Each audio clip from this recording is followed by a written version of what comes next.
ఈ వెహికల్ వచ్చేసి అపాచీ 204వి special edition BS4 vehicle. Complete రా అనమాట. మీకు ఎక్స్ట్రా ఇచ్చామంటే బండి ఎత్తుకెళ్ళిపోద్ది. కానీ కస్టమర్ మన దగ్గరికి వచ్చినప్పుడు ఏంటంటే ఒక పేపర్ మీద లెటర్ రాసి పెట్టినట్టు ఆయన ఫోన్ నెంబర్ రాశారు, ఈ నెంబర్ కాల్ చేయని చెప్పేసి, కీస్ ఎక్కడ పెట్టారు అని చెప్పారు. సరే వెహికల్ అయితే మన దగ్గర ఇష్యూ ఏంటంటే సెల్ఫ్ స్టార్ట్ కాలేదు అండ్ దెన్ బండి స్టార్ట్ అవ్వట్లేదు. సర్లే బ్యాటరీ ఛార్జింగ్ పెట్టాను, అయినా నో ఇష్యూ. తర్వాత చెక్ చేస్తే తెలిసిన మ్యాటర్ ఏంటంటే మ్యాగ్నెట్ కాయిల్ పోయింది, 1 వే క్లచ్ పోయింది. అవన్నీ వేసేసిన తర్వాత బండి స్టార్ట్ చేసాం. స్టార్ట్ చేసిన తర్వాత ఇంజిన్ అని చుక్క లేదనమాట. తీరా ఆయిల్ పోస్తే వైట్ స్మోక్ అయితే వస్తుంది. కస్టమర్కి ఇంటిమేట్ చేశాను, ఇలా ఉంది బ్రదరు, మరి ఆయిల్ బోర్కి వచ్చేసింది, వెహికల్ స్మోక్ వస్తుంది, వైట్ స్మోక్, ఆయిల్ కనీసం లేదంటే మరి నాకు అట్లా ఉంటే అవ్వదు బ్రో, నాకు కంప్లీట్గా స్మోక్ రాకుండా చేసేయండి అన్నాడు ఆయన.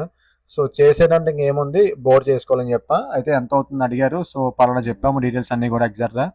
సో ఇప్పుడు ఈ ఫస్ట్ ఈ సైడ్ డోర్లు అయితే ఓపెన్ చేయాలి, సీట్లు ఓపెన్ చేసి లాక్తో. ఇది ఎక్కడెక్కడ నా ఫింగర్ పాయింట్ చేస్తున్నాను అక్కడ బోల్ట్స్ అండ్ స్క్రూస్ ఉంటాయి, అవి ఓపెన్ చేసేస్తే సైడ్ డోర్. అలానే right side door, left side door, 2 డోర్లు ఓపెన్ చేసిన తర్వాత ట్యాంక్, కంప్లీట్ ట్యాంక్ అయితే ఓపెన్ చేయాలి. కంప్లీట్ ట్యాంక్ ఓపెన్ చేయాలి, హెడ్ ఓపెన్ చేయాలి, బోర్ ఓపెన్ చేయాలన్నమాట.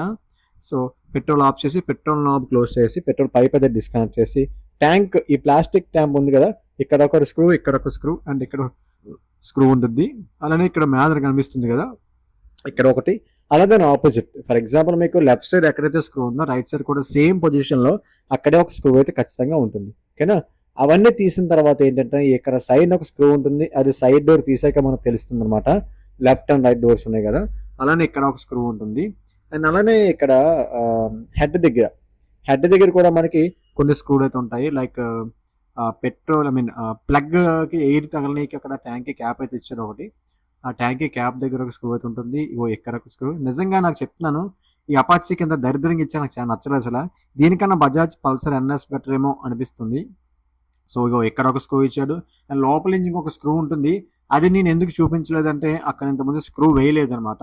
సో ఈ ట్యాంక్ క్యాప్ తీసిన తర్వాత మీకు ఎగ్జాక్ట్గా చూపిస్తాను ఆ స్క్రూ ఎక్కడ ఉందని. ఆ స్క్రూ కూడా ఓపెన్ చేయాలి. సింపుల్గా చెప్పాలంటే ఫస్ట్ టైం ఇప్పిన వాళ్ళకి చుక్కలు చూడాల్సిందే ఖచ్చితంగా. అలవాటు ఉన్న వాళ్ళకి అలవాటు అయిపోతుంది, ఎలా చెప్పాలి ఏంటన్నది. అలవాటు లేని వాళ్ళు ఖచ్చితంగా సఫర్ అవ్వాలి, కొద్దిగా టైం పడుతుంది, ఒక గంట టైం ఈజీగా పట్టేస్తుంది. ఓకే, సో ట్యాంక్ అయితే బయటకు తీసేసాను నేను, కానీ ఒక స్క్రూ చూపిస్తానని చెప్పాను కదా, అది ఇదే. ఎక్కడ ఉంటుంది, గతంలో ఇంతకుముందు ఎప్పుడో ఇప్పినప్పుడు ఎప్పలేనప్పుడు విరిగిపోయింది, అది వదిలేయండి, మనకు అనవసరం. అది చూశారు కదా, ఇక్కడ ఒక స్క్రూ ఉంటుంది.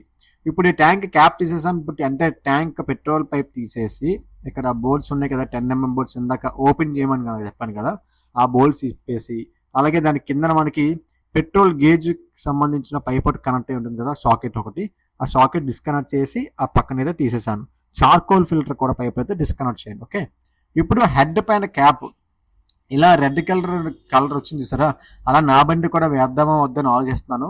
వెయ్యాలో వద్దో మీరు కామెంట్ చేయండి. సో ఇప్పుడు దీనికి హెడ్కి కనెక్ట్ అయ్యి ఉన్న ప్రతి ఐటెం, లైక్ మ్యాన్ ఫోల్డ్ అయితే పోయింది, అది రీప్లేస్ చేయాలి. దాని గురించి మళ్ళీ చెప్తాను లాస్ట్లో ఏమైంది ఏంటన్నది. ఈ సైలెన్సర్ రిమూవ్ చేయాలి, అలానే కార్బొరేటర్ రిమూవ్ చేయాలి, అండ్ అలానే హెడ్కి కనెక్ట్ అయిన ఈచ్ అండ్ ఎవ్రీ పార్ట్ అనేది డిస్కనెక్ట్ చేయాలి, సింపుల్ చెప్పాలంటే. ఓకేనా?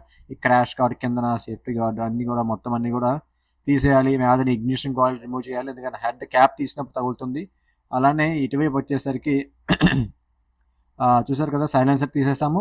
అండ్ హెడ్ క్యాప్ కూడా 4 బోల్ట్ కూడా తీసేస్తే హెడ్ పైన క్యాప్ ఉంది కదా, క్లోజింగ్ క్యాప్, ఆయిల్ మొత్తం బయట రాకుండా క్యాప్ ఉంది కదా, ఆ క్యాప్ అయితే తీసేయండి.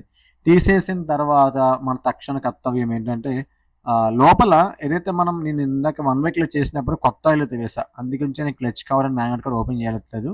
సో ఓపెన్ చేశాను, చూశాను, లోపల చూశాను, మీద క్యాప్ అయితే బాగుంది, కానీ లోపల మాత్రం ఏమాత్రం కూడా బోల్ట్ టైట్ చేయలేదు. అనాబోర్డ్ అయితే ఫుల్గా మీద వేసింది. అసలు అనాబోర్డ్ అలా ఎందుకు వేసారో నాకు తెలియదు.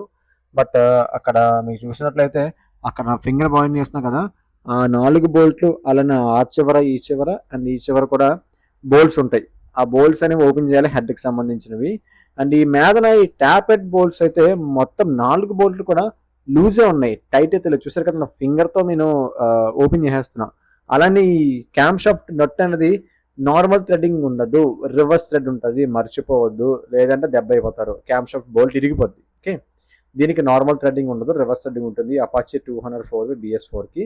సో చెప్పడం మర్చిపోయాను, గైడ్ యొక్క బోల్ట్ లూజ్ చేయండి. అలానే హెడ్ బయటకు రాకుండా, బోర్ బయటకు రాకుండా 10mm బోల్ట్స్ ఉంటాయి, ఆ బోల్ట్. అలానే పొల్యూషన్ బోల్ట్, పొల్యూషన్ బోల్ట్ కూడా లూజ్ చేసేయండి, మొత్తం అన్నీ కూడా ఓపెన్ చేయండి, సింపుల్ చెప్పాలంటే. ఓకే, సో మన ఛానల్ కనుక మీరు కొత్తది ఖచ్చితంగా సబ్స్క్రైబ్ అయితే చేసుకోండి. చాలామంది అయితే సబ్స్క్రైబ్ చేసుకుంటున్నారు, నేను చాలా హ్యాపీ, అందరికీ వెరీ థ్యాంక్స్ అలాట్ నేను సపోర్ట్ చేస్తున్నందుకు. సో ఫైనల్గా మనం హెడ్ బోల్ట్స్ అయితే తీసేసి హెడ్ మొత్తాన్ని కూడా బయటకి తీసేసాం. ఓకే, దీనికి 4 వాల్వ్స్ వస్తాయి అనమాట, అందుకే కొద్దిగా పికప్ ఎక్కువ ఉంటుంది అండ్ మైలేజ్ కన్జప్షన్ తక్కువ ఉంటుంది. బట్ ఇప్పుడు అందరూ మైలేజ్ చూడట్లేదు, మోర్ పవర్ యాక్సిలరేటర్ ఇస్తే ఒకసారి 80, 90, 100కి వెళ్ళిపోవాలి, అదే చూస్తున్నారు అందరూ కూడా. చూడండి, అందులో 2 వాల్వ్స్ మొత్తం 3 వాల్వ్స్ కూడా ఫుల్గా ఆయిల్తో అయితే తడిసి ఉన్నాయి అనమాట, కంప్లీట్గా ఇంజిన్ ఆయిల్తో.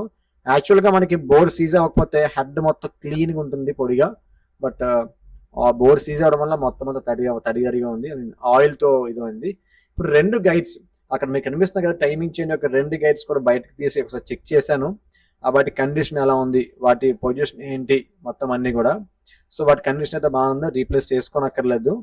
సో ఇప్పుడు బోర్కున్న 2 డౌల్స్ కూడా తీసేయండి. ఇన్ కేసు ఏమాత్రం బోర్ తీసినప్పుడు ఆ డౌల్స్ కనుక కిందకి పడిపోయాయి అనుకోండి, మళ్ళీ మ్యాగ్నెట్ కవర్ ఓపెన్ చేయవలసి ఉంటుంది. సో అలానే ఈ బోర్కి కనెక్ట్ అయిన టెంపరేచర్ సెన్సార్ కూడా డిస్కనెక్ట్ చేసి బోర్డ్ని అయితే జాగ్రత్తగా తీసేయండి. నేను సింగిల్ హ్యాండ్తో తీయలేకపోయాను, ఎందుకంటే ఒక చేతితో కెమెరా ఉందన్నమాట. సో కంప్లీట్గా బోర్డ్ని అయితే బయటకి తీసేద్దాం. తీసేసిన తర్వాత ఈ వెహికల్ ఆల్రెడీ గతంలో ఒకసారి బోర్ చేపించారు, కొత్త బోర్ కిట్ అయితే వేయలేదు. 2.5 పిస్టన్ అయితే దానికి ఉంది. ఓకే, పిస్టన్ చూసారు కదా మీరు కూడా, లైన్స్ అనేవి అరిగినాయి బాగా, ఆయిల్ లేకుండా వాడేసారు కస్టమర్, ఆయన చెప్పారన్నమాట, నేను ఎక్కువ తిరిగేస్తూ ఉంటాను, ఆయిల్ లేకుండా తిరిగాను అని చెప్పి అన్నారు. సో ఇంక చేసేది ఏముంది, మొత్తం అంతా కూడా పిస్టన్ అయితే బయటకు తీసాము, చెక్ చేసాము, ఐదర్ అది బోర్ చేద్దామా లేదా కొత్త సిలిండర్ కిట్ వేద్దామా అని చెప్పేసి ఒక క్వశ్చన్ మార్క్ లో ఉండి వెయిట్ చేశాను. కస్టమర్ చెప్పాలి కదా, బోర్ కిట్ వేస్తే ఎంత అవుతుంది, బోర్ చేస్తే ఎంత అవుతుంది, వాళ్ళకి క్రాంక్ షాఫ్ట్ ఎలా ఉందో కూడా చెక్ చేయాలి, ఎందుకంటే అదే మెయిన్ కదా. సో ఇది క్రాంక్ షాఫ్ట్ అయితే బండితో వచ్చింది, ఒకసారి కూడా ఇంజిన్ సెంటర్ ఓపెన్ చేయలేదు. చూస్తున్నాను కదా, క్రాంక్ షాఫ్ట్ పైన టీవీఎస్ ఉంది, కానీ ఈ క్రాంక్ షాఫ్ట్ కి సైడ్ ప్లే అయితే ఉంది లైట్ గా, బట్ సెంటర్ బేరింగ్ అయితే పోలేదు, బట్ సైడ్ ప్లే అయితే ఉంది. సో సైడ్ ప్లే ఉన్న పెద్ద ఇబ్బంది ఏం కాదు బ్రదర్, కేవలం మనకి up and down, I mean crank shaft bearing పోతే లోపల ఇబ్బంది. సో ఆ ప్రాబ్లం అయితే లేదు కాబట్టి నేను ఇంజిన్ మొత్తం ఓపెన్ చేయట్లేదు, జస్ట్ ఓన్లీ కొత్త బోర్ కిట్ వేసేస్తాను. అలానే హెడ్ వాల్వ్స్ అవన్నీ కూడా మనకి పార్ట్ 2 కింద కన్వర్ట్ చేసి నేను ఇంకొక వీడియో అప్లోడ్ చేస్తాను యాజ్ సూన్ యాజ్ పాసిబుల్. అంటే ఈ వీడియో అప్లోడ్ అయిన ఒక 3 to 4 డేస్కి మళ్ళీ ఆ వీడియో కూడా అప్లోడ్ చేస్తాను. సో మీరు కూడా మీలాంటి ఇష్యూస్ అన్ని రాకపోకుండా ఉండాలంటే ముందు ఇంజిన్ మార్చండి, time to time me vehicle Jabardasth ఉంటుంది. అలానే మన ఛానల్ కనుక కొత్తది కాస్త సబ్స్క్రైబ్ చేసుకోండి, ఇన్స్టా అకౌంట్ అయితే ఫాలో చేయండి.